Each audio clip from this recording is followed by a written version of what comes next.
দেখুন কতগুলো বেন্ডা বেন্ডা বাচ্চা লইয়া পাহাড়ে চলে আসছি আর বেন্ডাইতে হাইলে আরেক কে যেত স্যার একটু বিড়াল দেন বিড়াল বাজি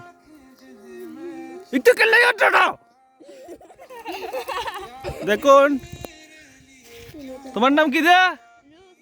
নুসরা তারপরে ইতি তারপরে রোসাব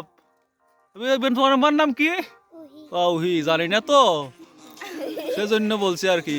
না জানি জানি এটা হচ্ছে উহিমণি নাফিসা নাওয়া লুহি আর আমার ব্যান্ডাটা কাজ শুরু করে দিচ্ছে এখানে এসে ওর জানা অনেক কাজ লাহারি পেটাতে